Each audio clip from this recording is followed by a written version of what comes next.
Welcome to Women Awakening. I'm Cynthia James, and this network is about changing lives one woman at a time.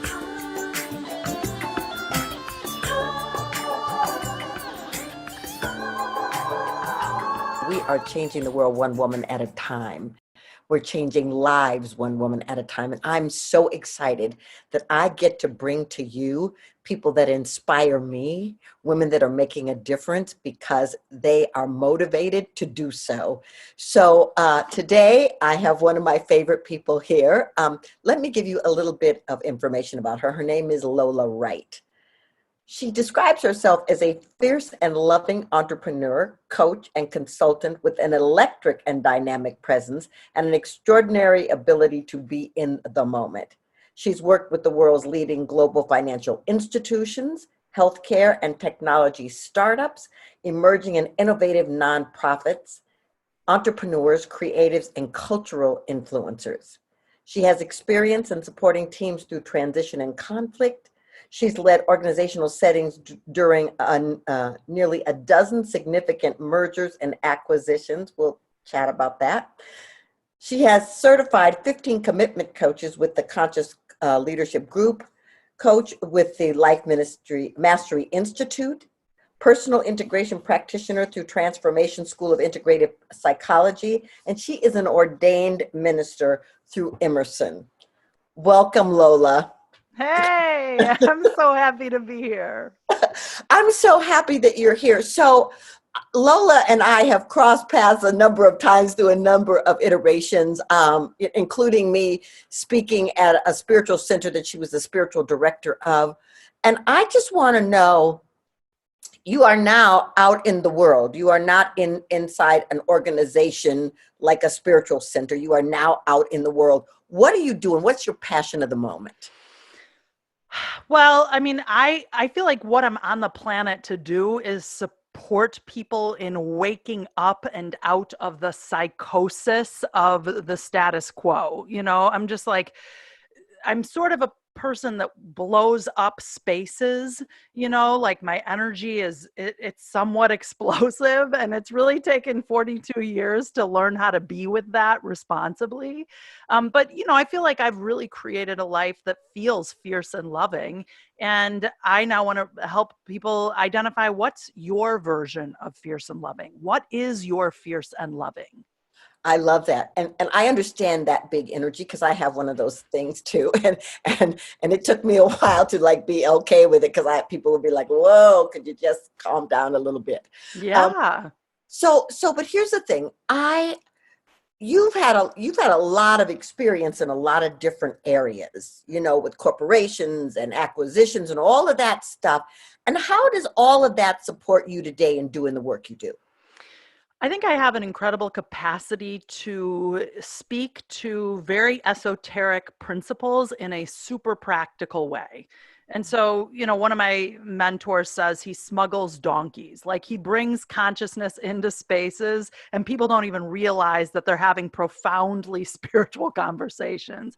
And I think that someone called me the Eckhart Tolle of the streets. And Mhm. I would say, like, yeah, that feels true, because part of what feels important for me is making this material accessible to people, and whether that be in a corporate environment where someone is not anticipating having a conversation about universal principles and practices, or whether that's being on a street corner with a young mom who's just like trying to get through the day. Yeah, I totally get that. So let's talk about though that, I believe that this is the time where women are emerging on the planet, that this is Mhm. our time to bring our gifts and our talents and our wisdom, and with the big personality that you have and the big mission that you have, and you are a woman, Mhm. how did you navigate finding the ways to bring this energy into the world and be in total confidence with yourself?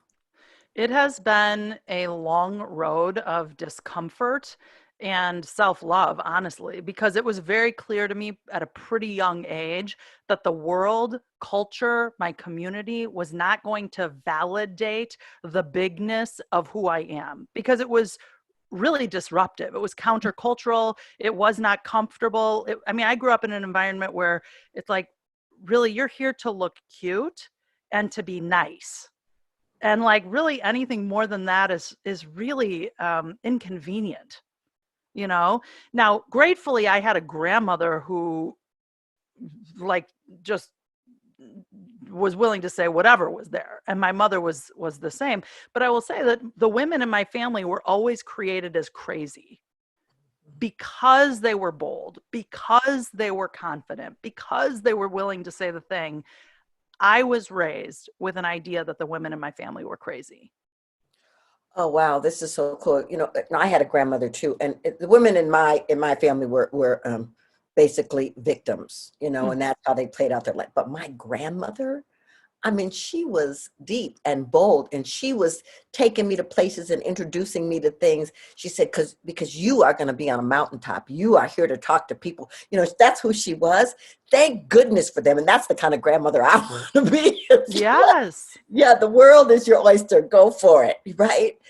So I saw one of your newsletters or something came across, and it was to white people, Hmm. and it was about what's going on in our country primarily, but on the world in terms of Hmm. oppression and systemic racism and stuff. And I want to talk about that because you got a bold voice where this is concerned. And first of all, how are you with it? And then what do you want to talk about? Hmm. Yeah. So, the first week or 2 weeks following George Floyd's murder, I felt a lot of anger. And specifically, my anger was to the response of white people, mainly because I've been having this conversation around racism in America for 30 plus years. I mean, I was active in this conversation at 10, 11, 12, 13 because it was very obvious to me. And I was not appreciated for 30 plus years being the one who brings this up in primarily white spaces. That's not appreciated, you know? And so I felt a big wave of anger. Like, why now? I mean, I get it. You saw a video, but you also saw a video when Eric Garner was killed. And he actually said the exact same words, I can't breathe. So why now? One of my theories is this narrative, this propaganda of looting got developed, and all of a sudden white property owners felt threatened, and so thereby a response occurred. So that, I mean, I have lots of theories that we could go down the rabbit hole on. I'll spare you those, but I think that it's important to look at for white identified people to really get honest with themselves. And I think that there's a whole matrix of things that have happened, like Donald Trump really did make good on his promises. He really did do, like, what I appreciate about Donald Trump is the man has incredible integrity. Everything he said he was going to do in the year and a half leading up to the election, he has fulfilled on and more. Now, what's fascinating to me is that a lot of white people thought it was rhetoric.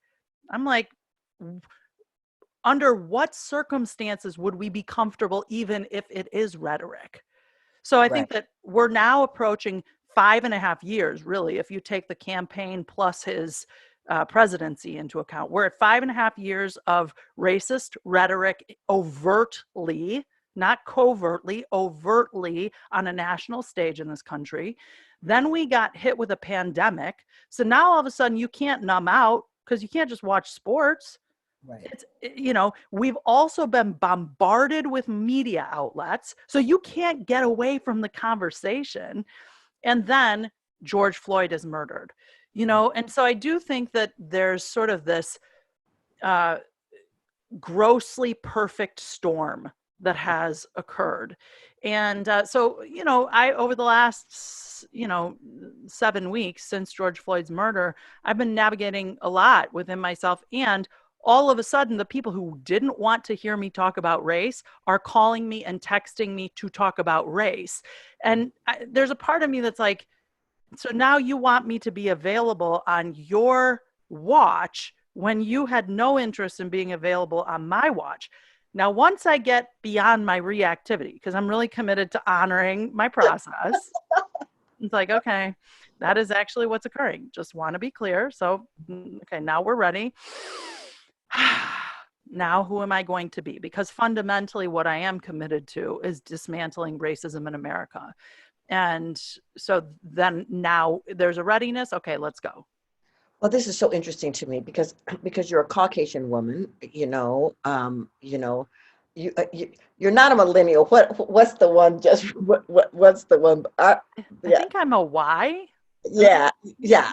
But still, you're young, and I watched you Mm, in your spiritual community be completely dedicated to inclusivity, mhm, to diversity, to reaching out into the community mhm, and connecting with faith-based places of color. I mean, mhm, I watched it, and I watched, I too have been getting a lot of phone calls and a lot of text messages and things, and I feel like, whoa, then let's go to the table and talk. Let's do that. mhm. Let's come out of our little corners and let's go talk.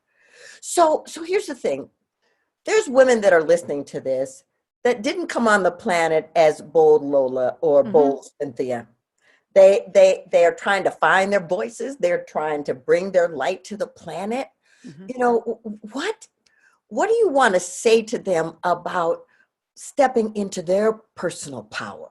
Yeah, I mean, first of all, I want all human beings and specifically women to understand that their self-expression is thwarted by design. You were birthed into a system and a structure and a consciousness that was so deeply terrified by the power that lives at the center of your being that an entire structure was designed to suppress it. And I think that like it's really important to get that, because if you can get that, then you can start. I think a lot of women feel like, am I crazy or did that really just happen? Like, I'm sitting in a board meeting, I just contributed a brilliant thought. It's as if no one heard it. And moments later, he says it. And all of a sudden, everybody thinks it's the most brilliant idea they've ever heard of.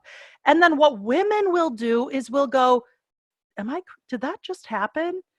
The one in you that questions yourself, imagine it was implanted by a society that is seduced by separation. So this was implanted in you to second guess yourself. So first, let's just get that. Yes. Because then we can be like, okay, so there actually is something at play here. And this is where I think I can get sort of frustrated with the thinness of so many spiritual conversations, because it doesn't actually speak to the nuance of identity, the material realm, the seduction of our humanity, the trance of personality, like all of those things. So first, let's just get like, okay, so here's where we are. Racism is real. Race is a made up construct to support the system of racism. And sexism is Exactly. real. That's Yes, right. yes, That's right. So, yes. and we could say sexism is real and gender is a made up construct, and those are very big ideas that, we're not going to be able to sort of flesh out here today. But, I just, the other thing I like to really support people in understanding is in this culture, we are highly identified with our IQ, with our thinking mind. There's an over identification with our IQ, and we are largely dislocated from our EQ, our emotional intelligence, and Mhm, our BQ, our body intelligence, mhm. also by design. Right. Your body and your feelings are these incredible wisdom centers that women are sort of uniquely tapped into. So if I mean, there are a lot of nuances, but it's like when you feel that thing in your gut, that something's like nudging you, listen, there's something there for you. Absolutely. So I want you to tell people where to find you, but I also, what are you doing that my tribe can tap into to support their growth and their health and their well-being? Yeah, so I'm doing 21 weeks to Election Tuesday. So I'm doing 3 7-week courses called Normal White People. And this course is something that was birthed out of the last presidential election because I went to drop my kids off at school one morning. And at the time, my kids were at this, very expensive elite private school. And all these white women were crying as they were dropping their children off. And I was like, what is happening right now? They were devastated and couldn't imagine that in their United States of America, Donald Trump could get elected. And I was shocked by the shock. And then we started to look at the statistics of who overwhelmingly voted for Donald Trump. And I want to be clear, what I'm speaking to is not a partisan conversation. I Mhm. am not pointing to your political party. I'm talking about a particular sexist, racist rhetoric that was used strategically. And overwhelmingly, college educated women voted for that. So there's like a real lack of awareness in white culture around how and why race was constructed. And I wanted to create a course to support white identified people in developing their racial consciousness. So that's one thing.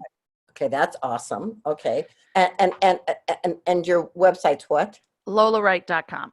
Okay. And what's Yeah. the second thing? I have a new podcast that I'm launching in September. And so I'm super, super excited about that. It's sort of like the details of it are in the works. But, basically, as you said earlier, like I think in part out of survival, I have developed a comfort with my fierce and loving presence because I had to learn to love it because society and my family even was like, "Nah, mm." So if I didn't love me, it was going to be a long lonely road. With that in mind, I really want to continue to devote my work to supporting people and identifying what their fierce and loving life looks like if you could give yourself full range, if we could transcend what I like to call Minnesota nice, which Well, is that's where I'm from, and I totally get it.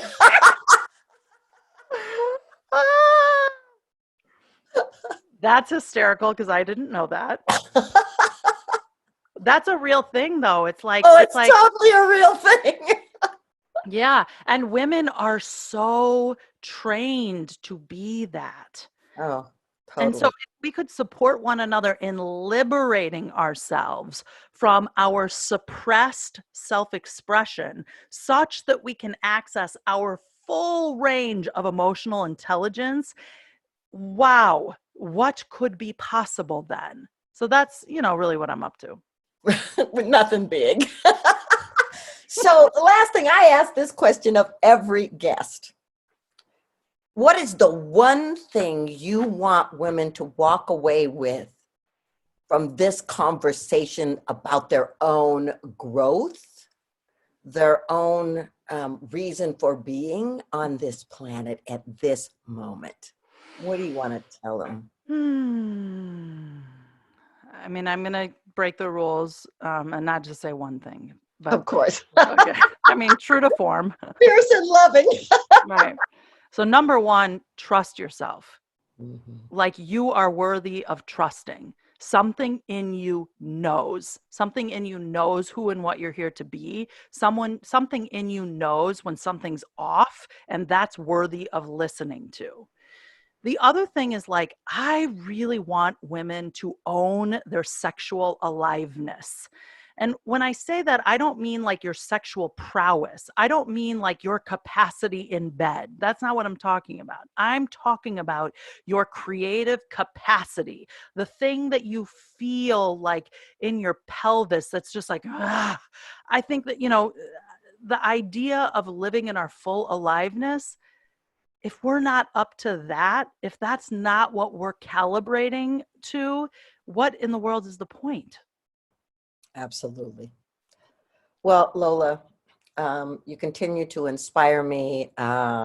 you know, as a collaborator in life and as a witness to your expansion on the planet and you're bringing your voice. And thank you so much for being here. I'm so grateful.